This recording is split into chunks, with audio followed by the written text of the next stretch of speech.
Hello അസ്സലാമു അലൈക്കും. എല്ലാവർക്കും എൻ്റെ പുതിയൊരു വീഡിയോയിലോട്ടേക്ക് സ്വാഗതം. നമ്മൾ തൃശ്ശൂരെത്തി ഗുരുവായൂരിൽ നല്ലൊരു സ്പെഷ്യലായിട്ടുള്ള മാങ്ങാക്കറി, അതായത് മാമ്പഴ പുളിശ്ശേരിയുടെ റെസിപ്പിയാണ് ഇന്ന് ഞാൻ നിങ്ങൾക്ക് കാണിക്കാൻ പോകുന്നുള്ളത്. അപ്പോൾ നമുക്കിതെങ്ങനെ ഉണ്ടാക്കാമെന്ന് നോക്കിയാലോ.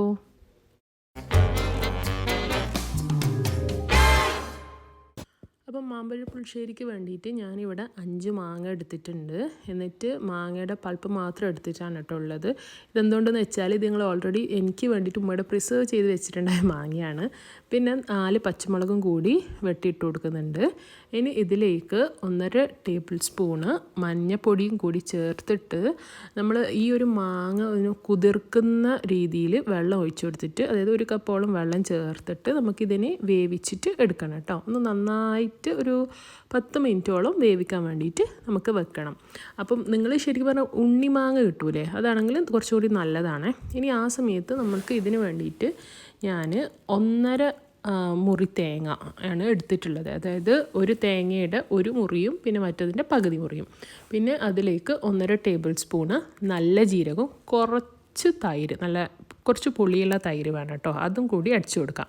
കുറച്ച് മിക്സായിട്ട് വരുമ്പോൾ ഒരു 4-5 ചെറുള്ളിയും ഒരു 8ഓളം നമ്മുടെ ഗാർലിക്കും വെളുത്തുള്ളിയും കൂടി ചേർത്തിട്ട് അടിച്ച് പിന്നെ വീണ്ടും നമുക്ക് തൈര് ചേർത്ത് കൊടുക്കണം കേട്ടോ.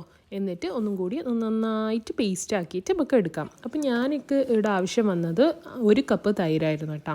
നമ്മുടെ ഈ തൈരിൻ്റെ മിക്സ് നമ്മുടെ ഈ കറിയുടെ മാങ്ങ വേവിച്ചതില്ലേ അതിലേക്കിട്ടേക്ക് ഒന്ന് ഇട്ട് കൊടുത്തിട്ട് ഇതിനെ നന്നായിട്ട് മിക്സ് ചെയ്തിട്ട് എടുക്കാം കേട്ടോ. ഇതൊന്ന് നന്നായി മിക്സായ പിന്നെ നമ്മൾ ഇതിൻ്റെ ഉപ്പും മധുരവും ഒക്കെ നോക്കണം, കാരണം ഇത് ഉപ്പും മധുരമൊക്കെ കൂടിയിട്ടുള്ള ഒരു കറിയാണ്. അപ്പോൾ നമ്മളൊരു ആവശ്യത്തിനനുസരിച്ചിട്ട് ഉപ്പ് ഇട്ട് കൊടുക്കാം. നമ്മുടെ ഓരോ മാങ്ങക്ക്, ചില മാങ്ങക്ക് ഭയങ്കര പുളി ഉണ്ടാവും, ചില മാങ്ങക്ക് നല്ല മധുരം ഉണ്ടാവും.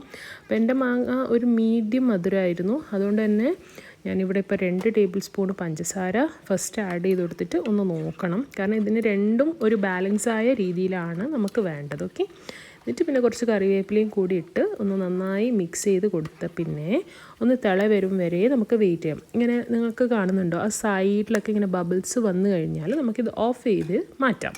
ഇനി നമുക്കിതിനെ താളിക്കാൻ വേണ്ടിയിട്ട് ഞാനൊരു ഫ്രൈങ് പാൻ എടുത്തിട്ടുണ്ട്, നല്ല വെളിച്ചെണ്ണ ഇട്ട് കൊടുത്തിട്ടുണ്ട്. ഇനി അതിലേക്ക് ഞാനൊരു 1/2 ടീസ്പൂണ് ഉലുവയും 1 ടീസ്പൂണ് കടുകും ഇട്ട് കൊടുക്കുന്നുണ്ട് കേട്ടോ.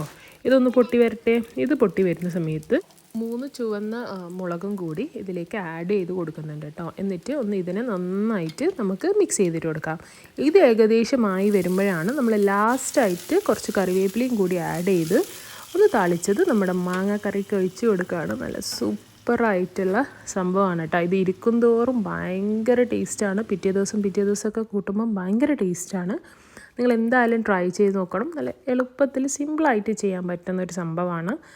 എന്നെ പോലത്തെ ബാച്ചിലേഴ്സിന് വേണ്ടിയിട്ടാണ് അതായത് ബിഗിനേഴ്സിന് വേണ്ടിയിട്ടാണ് ഇത് ഞാൻ ചെയ്തിട്ടുള്ളത്. നിങ്ങളെല്ലാവരും ട്രൈ ചെയ്യുക. നമുക്ക് പ്രിസർവ് ചെയ്ത് വെച്ചിട്ടുള്ള മാങ്ങയിലും കൂടി ചെയ്യാൻ പറ്റുന്നതാണ് എന്ന് ഞാൻ നിങ്ങൾക്ക് കാണിച്ചു തന്നു.